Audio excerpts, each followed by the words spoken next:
যে এখন আপনার যে পানিটা হয়েছে সেটা হচ্ছে গত সোমবারে তানোর, গোদাগাড়ি এবং চাঁপাইনবাবগঞ্জের আমনুরা এদিকেও হয়েছে।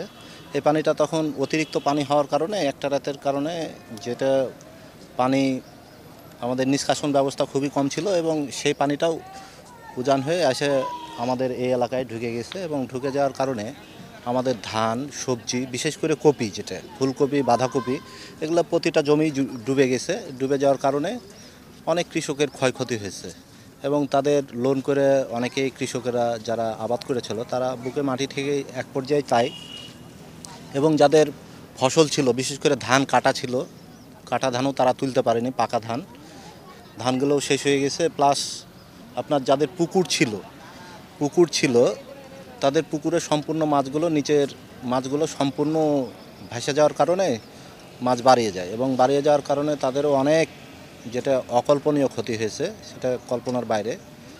মানে সাধারণ কৃষক এবং যারা মৎস্য খামারিরা ছিল তাদের সম্পূর্ণ শেষ হয়ে গেছে। এখন আল্লাহ যেটা চাই সেটা আল্লাহর উপর দিয়ে তো আর কিছু নয়। আলহামদুলিল্লাহ, তারা হয়তো আল্লাহ তাদেরকে ধৈর্য ধরার তৌফিক এনায়েত করুক। পানির নামছে না? পানি আপাতত এখন নামছে, উজান থেকে আসে এখন আস্তে আস্তে নামছে। 3 দিনের পানির কারণে পানিটা অতিরিক্ত ওঠার কারণেই সবগুলো একসঙ্গে ডুবে গেছে। এখন আস্তে আস্তে নামছে, ইনশাল্লাহ নামে গেলেও অনেক সবজির অনেক ক্ষতি হয়ে যাবে, সেটা অকল্পনীয় ক্ষতি হবে, যেটা স্বাভাবিক তুলনার বাইরে আর কি, ফেরত আসবে না, নতুন করে লাগাতে হবে। সেটা লাগাতে আর সবজির অনেক ঘাটতি হতে পারে আমার এলাকায় আর কি। আর ধান যেগুলো ডুবেছে সেগুলো কেউই পাবে না, সবই নষ্ট হয়ে গেছে। এখানে ফসল ক্ষয়ক্ষতি বেশিরভাগ হলো আপনার কপি,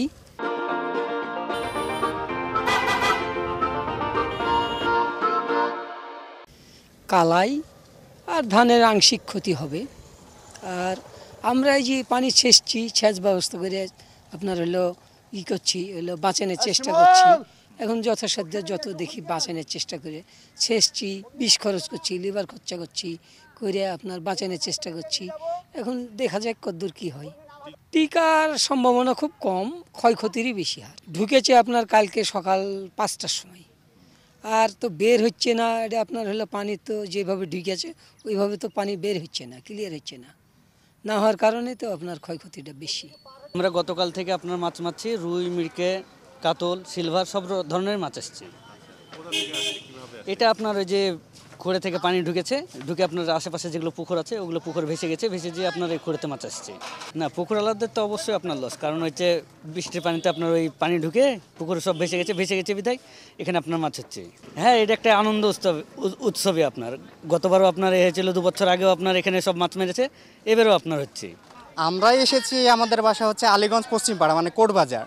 আর এখানে মানুষ আছে আপনার তানোর আছে, রাজাবাড়ি আছে, আর অনেক দূর দূরান্তের। আর এখানে মাছ হচ্ছে আপনার বিশেষ করে পুকুর ভাষা মাছ, রুই, মিরকা, সিলভার, কালবাউস। তবে এই বছর অল্প পুকুর ভেসেছে, আর গত বছরে আমি নিজে এখানে দাঁড়িয়ে থেকে 8 মণ মাছ ধরেছি। আর এমন পাশেও ছিল একটা মেম্বার সাহেব ছিল, এখানে বসে থেকে গতবারে প্রায় 3 লাখ টাকার মাছ এখান থেকে বেচেছে। এই বছর সচরাচর খুব কম মাছ হচ্ছে, তবে গত রাত্রে একটু বেশি হয়েছে। আইডিয়া যারা আসছে জালে কমপক্ষেও আধা মণ, মানে 20 থেকে 30 কেজি বা 1 মণের ওপরও। যেমন গতকালকে আমার মামাতো ভাই একটা প্রায় 7 কেজি ওজনের একটা কাতল পেয়েছে, আর একটা মিরকা পাইছে বড়। আর আমরা তো এসেছি শখে, আমরা সেরকম প্রফেশনাল মাছ না। না, বিক্রি করার জন্য অনেকজনে নেয়, তবে আমরা যে কয়টা পাবো আমাদের জানে খাবো। বাবা মা আছে, ভাই বোন আছে, আমরা উচ্চ প্রখর, মানে মুখে আমরা খাবো এক কথায়। গতবারে জানা মতে প্রায় 4 জনা স্ট্রোক করে মারা গেছে এই পুকুরে মাছ ভেসে যাওয়ার জন্যে।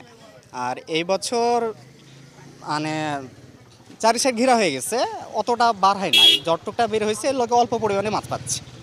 লস হচ্ছে তো অবশ্যই। আমার নিজের চাচি, ওরে 20 বিঘা, 20-এর ঘেরে এক কথায় 20 বিঘা জমির ওপরে ও পুকুর ভেসে গেছে, আর নিজের চাচি।